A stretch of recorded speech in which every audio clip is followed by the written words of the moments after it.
The asteroid belt near the border of Verlin space had swallowed many ships over the years, but none of them had been quite like the one drifting through it that day. Sparks jumped from a torn hull plate.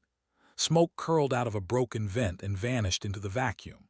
The ship's name, painted in faded letters near the bow, read Steadfast Vow.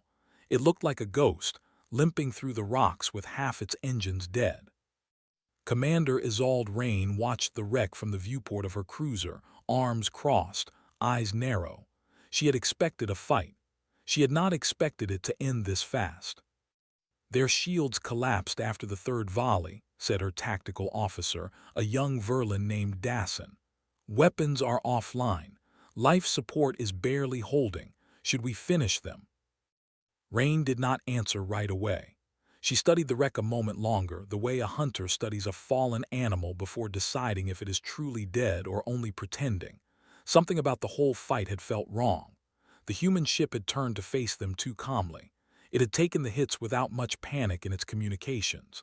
And now, as its systems failed one by one, no distress call had gone out. No plea for help. No cursing. Just silence. "No," she said finally. "Bring it in. High Command will want to study this. If this is one of their warships, we should learn everything we can before we decide what to do with it." Dassin tilted his head. "It looks like scrap, Commander." "So do half our own reserve ships," Rain said. "Looks mean nothing. Tow it to Cassendra." What Rain did not know, what none of the Verlin fleet knew, was that the Steadfast Vow was exactly what it looked like. An old training vessel pulled out of a scrapyard 3 years earlier and hastily repaired with parts scavenged from a dozen other retired ships. It had been sent to patrol this quiet stretch of the border because nobody expected trouble here. Its crew was smaller than a proper warship's crew, made up mostly of engineers still learning their trade, and a handful of officers nobody important enough to miss. Standing at the center of the ship's cracked command deck, Captain Dorian Voss watched the tow cables lock onto his hull through a flickering monitor. He was a broad man in his 50s, with a face that had seen more disappointment than victory over the years, and a voice that rarely rose above a calm, steady tone no matter what was happening around him. "They're pulling us in," said his second officer, a woman named Priya Chandran, standing beside him with a data slate in hand. "Good," Voss said.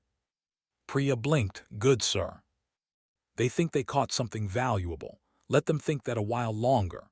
He tapped a few keys on the cracked console in front of him, watching as the last of the ship's weapons systems powered down on his own command, not because they had been destroyed, but because he wanted the Verlin scanners to see nothing worth worrying about. "Get everyone ready. No resistance. No records they can use. If they ask questions, answer with as little as possible." Priya lowered her voice. "And the long reach." Voss allowed himself the smallest hint of a smile, the first anyone had seen from him in days. "Should be halfway home by now, assuming the Verlin fleet is as distracted as I think they are." Far beyond the asteroid belt, on the other side of a dense debris field that most Verlin captains avoided out of caution, a very different ship moved quietly through the dark. The Long Reach was long, sleek, and built for exactly one purpose: to be the finest warship humanity had ever put into space. It carried no visible scars. Its engines ran cool and quiet, its weapons powered but silent, its crew alert but calm. Admiral Teresa Cade stood on its bridge, watching a small blinking light on her tactical display, a transponder signal coming from somewhere deep inside Verlin territory. "They took the bait," she said quietly. Her communications officer, a lean man named Robert Hale, looked up from his station. "The Steadfast Vow's transponder just went dark, Admiral, consistent with capture, not destruction." "As planned," Cade said. She did not smile, but there was something steady and satisfied in the way she straightened her shoulders. Voss knew what he was doing when he volunteered for this. "Risky plan," Hale said. "Using an old training ship as bait so the real flagship could slip through unnoticed." "Risky," Cade agreed. "But it worked. The Empire has spent a decade calling us disorganized and primitive. Let them believe that a little longer. Let them believe they just captured our finest warship." She turned toward the viewport, staring out at the stars stretching endlessly ahead, toward home, toward safety, toward the quiet buildup of a plan that had been years in the making. Back in Verlin space, the steadfast Vow was hauled slowly into the shadow of a massive structure orbiting a gray, lifeless moon.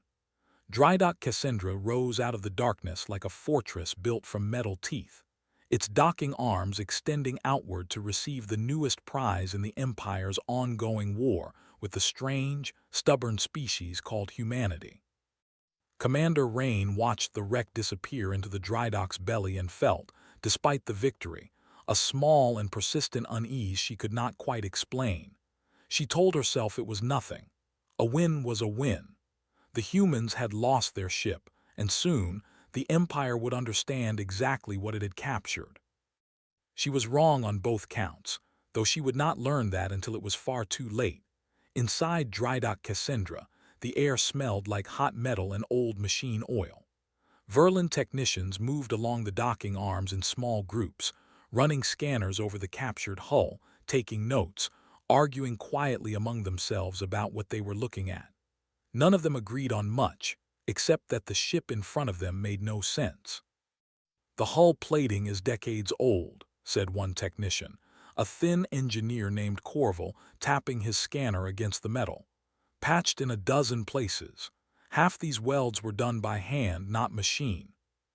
"Then it's a decoy," said another. "No fleet sends their real ships out looking like this." Corval frowned at his readings. Maybe, or maybe humans just don't care what their ships look like. Neither explanation satisfied their superiors, who had already decided the ship was important simply because it had been sent to guard the border in the first place. Surely, they reasoned, the Empire's enemies would not waste a worthless vessel on something so critical. The steadfast Vow had to be valuable. It had to be hiding something. Deep inside the ship, in a small holding cell built from repurposed cargo containers, Captain Voss sat quietly on a metal bench, hands folded, waiting. Two guards stood outside the door, occasionally glancing in at him through a narrow window, as if expecting him to do something dramatic. He gave them nothing to react to. He simply waited, the same way he had waited through storms at sea decades earlier, before he had ever set foot on a starship, back when he was young and the world had seemed much smaller. When the interrogation officer finally arrived, a tall, sharp-eyed Verlin named Threll, Voss greeted her with a polite nod, as if she were a guest arriving late to dinner rather than someone sent to pry secrets out of him. "You seem calm for a prisoner," Threll said, sitting across from him at a narrow table. "I've been in worse rooms," Voss said simply. Threll studied him for a long moment. "Your ship's weapon systems, your engine specifications, your command structure. Tell me about them." "I'm an old man running an old ship," Voss said. "There isn't much to tell." "That's not what our scans suggest."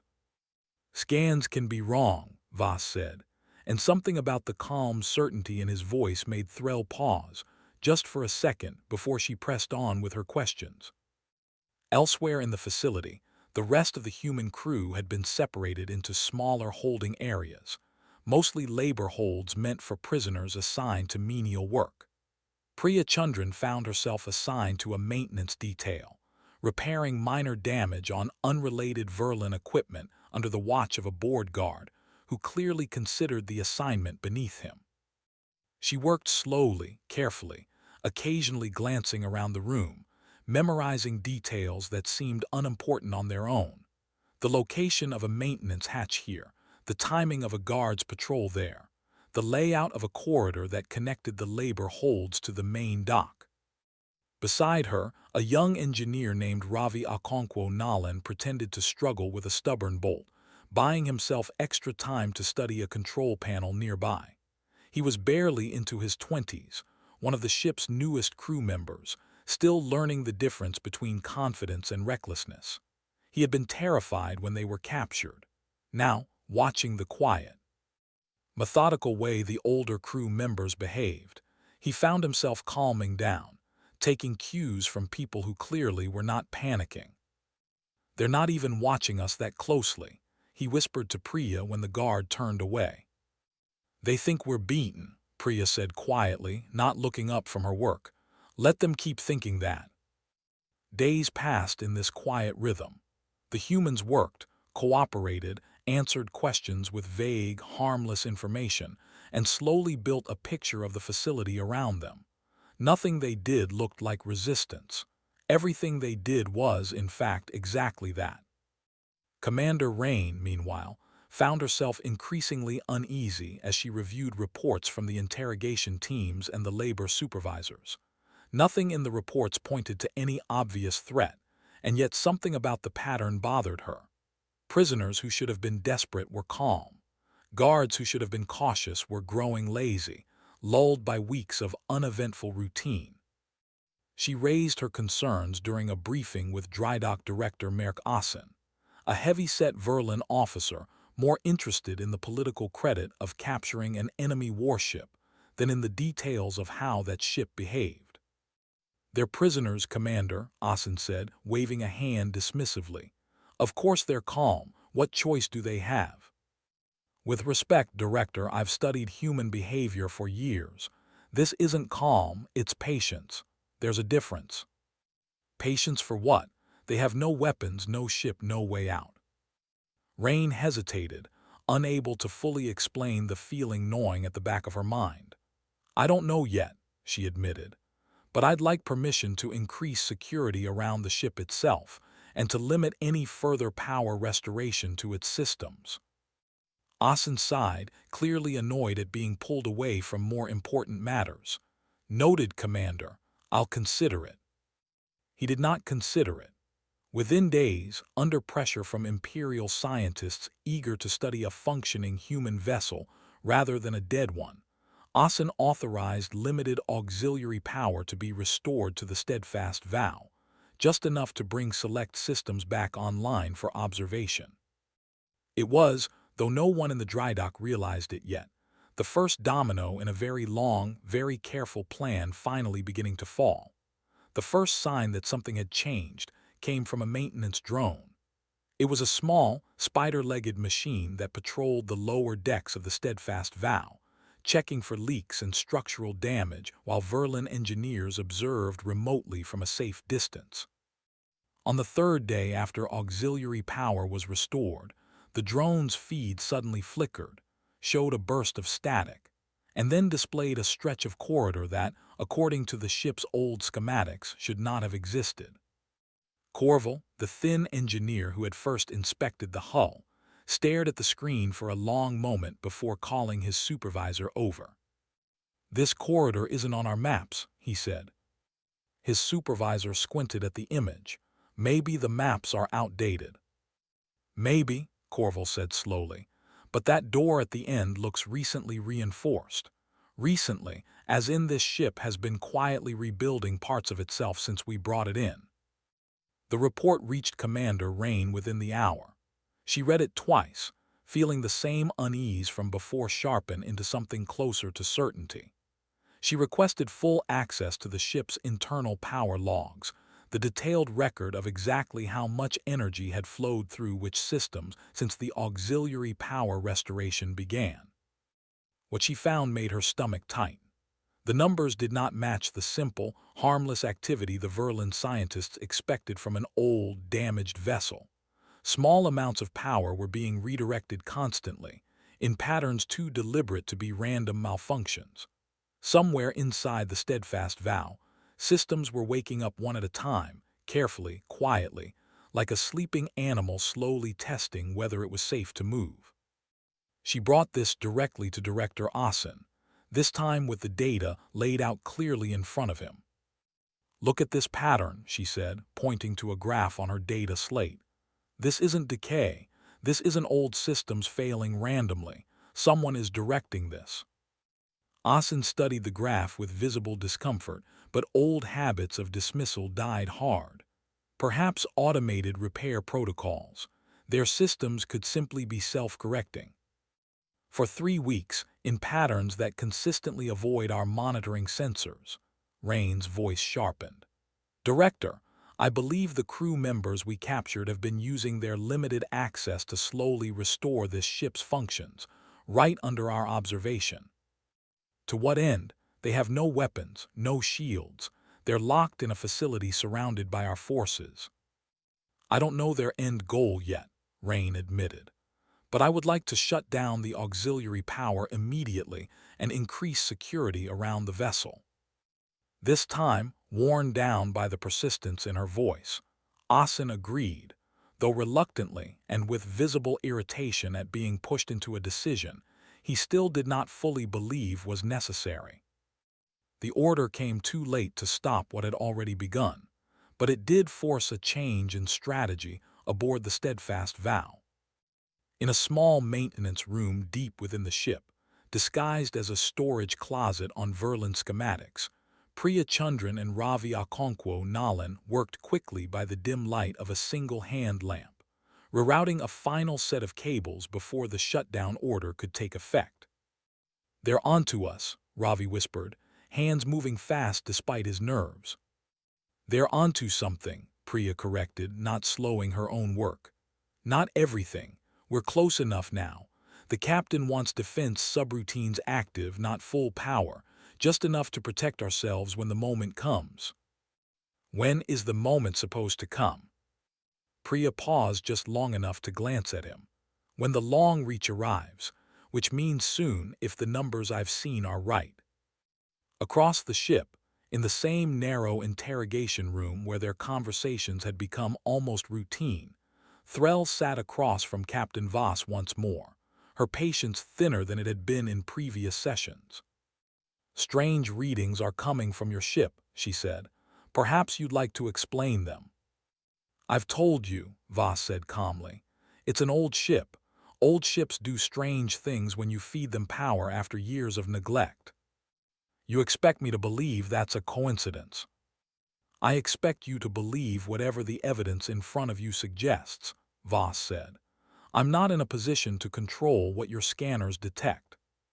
Threll leaned forward, studying him closely, searching his face for any hint of deception. She found nothing but the same calm, unreadable patience he had shown from the very first day. It frustrated her more than any outright lie could have. "Commander Rain believes you're planning something," she said finally. "Commander Rain sounds like a smart woman," Voss said. "You should probably listen to her." The comment, delivered so plainly and without any hint of mockery, unsettled Threll more than she expected. She ended the session shortly after, leaving Voss alone in his cell once more, where he allowed himself a slow, quiet breath, the closest thing to relief he had felt in weeks. Outside the dry dock, far beyond the range of routine patrols, the Long Reach continued its slow, careful approach, weaving through old smuggling routes mapped years earlier by human traders who had once used them to slip past Imperial customs unnoticed. Admiral Cade stood on the bridge, watching the final distance count down on her display, aware that every hour now brought them closer to a moment that could not be undone once it began. "Final approach in 18 hours, Hale reported from his station. Cade nodded slowly. "Signal Captain Voss. Let him know we're close enough to begin the last phase." A quiet, encrypted pulse went out into the dark, carrying a message far too brief and far too well hidden for any Verlin sensor to notice. A simple string of numbers that, to anyone aboard the Steadfast Vow watching for it, meant exactly one thing. It was time to finish waking the old ship up completely. 18 hours felt like an eternity to Ravi Akonkwo Nalan, who spent most of them lying awake on a thin cot in the labor hold, staring at the ceiling and trying not to think about everything that could go wrong. He had joined the crew of the Steadfast Vow barely a year earlier, excited by the idea of serving on any ship at all, even an old training vessel nobody expected much from. He had never imagined ending up as a prisoner deep inside enemy territory, quietly waiting for a rescue that depended on dozens of small, careful actions going exactly right. Across the room, an older engineer named Grace Lindqvist noticed his restlessness and sat down beside him, speaking in a low voice so the nearby guard would not overhear. "First real mission?" she asked. Ravi nodded. "Wasn't supposed to be like this." Grace allowed herself a tired smile. "Most missions aren't supposed to be like anything. You just do the next right thing and then the thing after that, until eventually you look back and realize you did something important." "Do you think it'll work, the whole plan?" Grace considered the question honestly instead of offering empty comfort. "I think Captain Voss has spent 30 years not getting people killed through recklessness. I trust that more than I trust hope." Her words settled something in Ravi's chest, enough for him to finally close his eyes and rest, even if only for a few hours, before the final phase began. Meanwhile, aboard the Long Reach, the final approach had entered its most delicate stage. Admiral Cade stood at the center of the bridge, watching sensor readings update in real time as the ship slipped past the outer edges of Verlin patrol routes, hidden behind decoy signatures designed to mimic harmless debris and old mining equipment. "Patrol vessel 40 kilometers off our port side," Hale reported quietly. "Standard patrol route. No indication they've detected us." "Hold course," Cade said. "We're not committing until we're close enough to strike fast and hard." Behind her, a younger officer named Daniel Osai monitored the ship's weapons systems, keeping them powered but silent, ready to activate the instant they were needed. He had trained for this exact scenario a dozen times in simulations, but nothing fully prepared him for the tension of doing it for real, knowing that hundreds of lives, human and otherwise, depended on split-second timing. "Drydock Cassendra defense grid is fully operational," he reported. "Standard patrol density around the perimeter. If we decloak too early, we lose the element of surprise." "We won't decloak too early," Cade said. "We decloak exactly when Captain Voss gives us the signal." Back inside the drydock, Commander Rain had spent the last several hours trying, with growing frustration, to convince Director Ossen that immediate action was necessary. The shutdown of auxiliary power had done little to calm her instincts. If anything, the strange stillness that followed only deepened her suspicion that the humans were simply waiting for something specific. "Increase security around the ship," she urged again during an emergency briefing. "Move additional forces to the drydock perimeter. Something is coming." "Based on what evidence, Commander?" Ossen asked, clearly exhausted by her persistence. "The power signature stopped the moment we shut it down. Nothing has happened since." "That's exactly my point," Rain said. "Nothing has happened, which means they're waiting for a specific moment.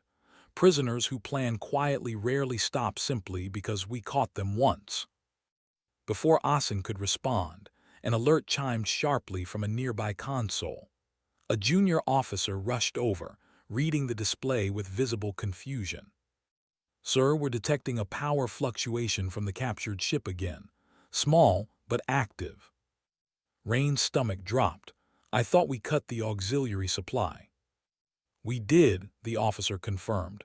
"This power isn't coming from us." Silence fell over the room for a long, heavy moment as the implication settled in.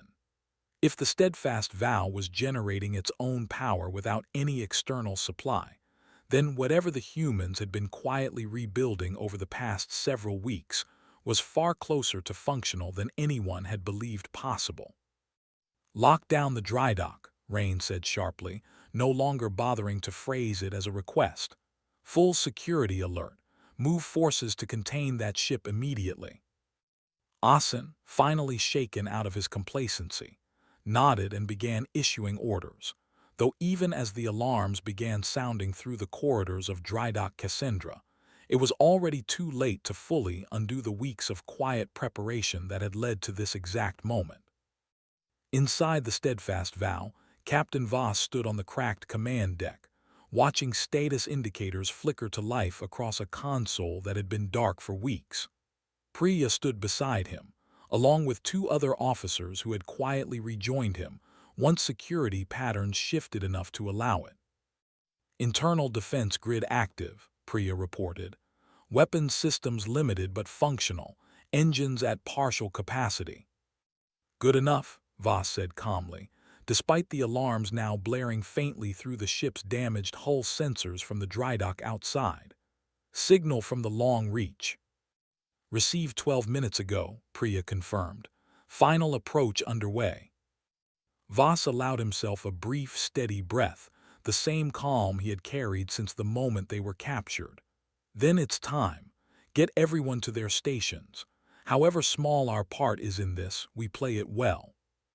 Outside, in the vast darkness surrounding drydock Cassendra, sensors across the facility began detecting something they had never expected to see this deep inside Verlin territory. A massive, previously invisible signature suddenly appearing on their scopes, closing fast, weapons already charged, exactly where no enemy ship should have been able to reach undetected. The long reach had arrived. Alarms tore through drydock Cassendra like a living thing, echoing down every corridor, rattling through every console.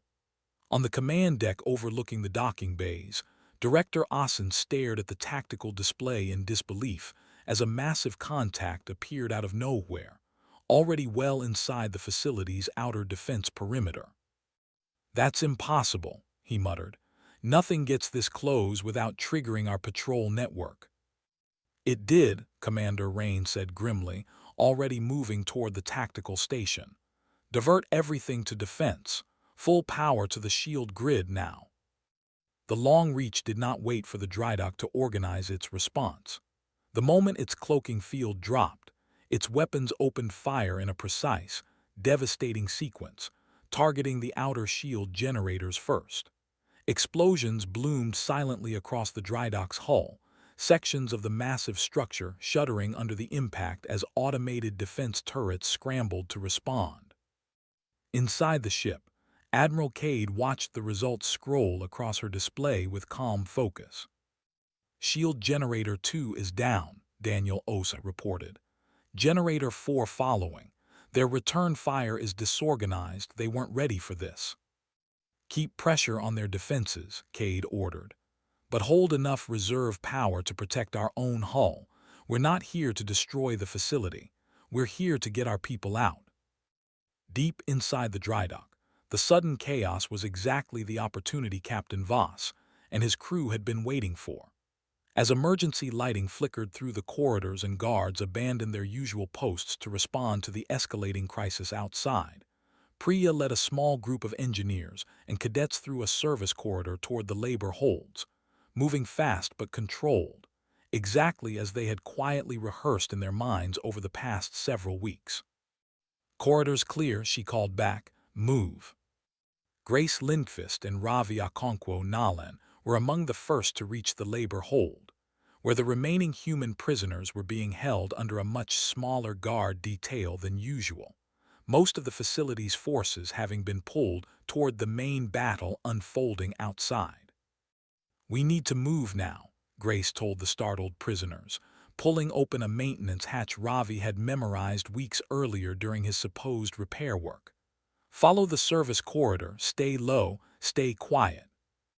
One by one, the prisoners slipped through the hatch, moving in careful, practiced silence despite the chaos surrounding them, guided by details gathered patiently over weeks of quiet observation that none of their captors had ever taken seriously. Back aboard the Steadfast Vow, still locked within its damaged docking cradle, Captain Voss stood at the center of the command deck as the ship shuddered under the impact of nearby explosions. Weapon status, he said calmly. Limited but active, an officer reported. We won't win a straight fight, but we can defend ourselves. We're not fighting a straight fight, Voss said. Release docking clamps. The moment we're free, redirect all available power to engines and get us clear of the structure. The ship groaned as its restraints released, metal grinding against metal as the old vessel pulled itself free from the drydock's grip for the first time since its capture. Alarms inside the facility spiked even higher as sensors registered the impossible. The supposedly disabled human ship was moving under its own power. On the dry dock's command deck, Commander Rain watched the readings with a strange, bitter clarity. Everything she had suspected, everything she had warned about, was unfolding exactly as she feared. And there was nothing left to do now, except try to contain the damage. "Get me direct communication with that ship," she ordered. A moment later, a channel opened, static crackling briefly before Captain Voss's calm voice came through. "Commander Rain," he said, "I believe we've spoken indirectly through your interrogation officer. Nice to finally speak directly." "You've been planning this from the beginning," Rain said, not bothering to hide the frustration in her voice. "From the beginning," Voss confirmed. "Though I'll admit, your instincts about us were better than your superiors gave you credit for. You tried to warn them." "For all the good it did," Rain said bitterly. "For what it's worth," Voss said, "that kind of thinking is exactly what your empire keeps failing to reward. Maybe that's something worth considering after today." Before Rain could respond, the channel closed as the steadfast vow pulled fully clear of the dry dock structure, turning its limited but functional weapons toward the remaining defense systems still firing on the long reach. Outside, the battle reached its final, decisive phase, with the steadfast vow adding its firepower to the fight. However modest compared to the long reach's overwhelming capability, the dry dock's defenses buckled under the combined assault. Verlin forces, already stretched thin and caught completely off guard, began falling back, unable to coordinate an effective response against an attack they had never believed possible. Asen, watching the situation deteriorate beyond any hope of recovery, finally gave the order every proud commander dreads. "Signal full retreat," he said quietly. "Pull all remaining forces back. We can't hold this position." Rain said nothing, watching in silence as the two human ships, one gleaming and powerful, the other battered and barely holding together, moved side by side through the wreckage of a facility that had, only days earlier, seemed like an unbreakable fortress. As Verlin forces scattered and the dry dock's command structure collapsed into disorganized retreat, Rain found herself, almost against her will, thinking back to Voss's parting words, and wondering just how badly the Empire had misjudged the species it had spent a decade calling primitive. The retreat from dry dock Cassendra was not remembered kindly across Verlin space. Within days, reports of the battle spread through Imperial command channels, each version slightly different, but all agreeing on the same uncomfortable truth. One of the Empire's most secure facilities had been broken open by two human ships, one of which everyone had assumed was worthless. Aboard the Long Reach, the mood was quiet rather than triumphant as the fleet withdrew from Verlin territory, carrying with it the freed prisoners, a handful of captured Verlin officers taken during the chaos of the retreat, including Commander Rain, and a large amount of data seized from the dry dock's research systems before the withdrawal began. Rain stood in a small holding area aboard the Long Reach, no longer in command of anything, watching through a narrow window as stars streaked past outside. She had expected anger from her captors, or at least cold indifference. Instead, she found herself brought food, offered basic comforts, and treated with a strange, businesslike respect that unsettled her more than hostility would have. "You don't seem like people who just tore apart one of our facilities," she said quietly to a young officer stationed nearby, a woman named Sofia Delgado assigned to oversee the small group of prisoners. Sofia shrugged. "We did what we had to do, doesn't mean we have to be cruel about it afterward." "That's an odd way to run a war." "Maybe," Sofia said. "Seems to be working out for us so far." Later, Captain Voss requested a brief meeting with Rain, something Admiral Cade approved without much hesitation. He arrived alone, sitting across from her in a small, plain room, the same calm expression on his face that had frustrated Threll so thoroughly during their sessions weeks earlier. "You look tired, Commander," he said. "I've had a difficult week," Rain replied dryly. Voss allowed a small, genuine smile. "For what it's worth, you were the only one in that entire facility who saw this coming. Your superiors should have listened." "They didn't." "No," Voss agreed.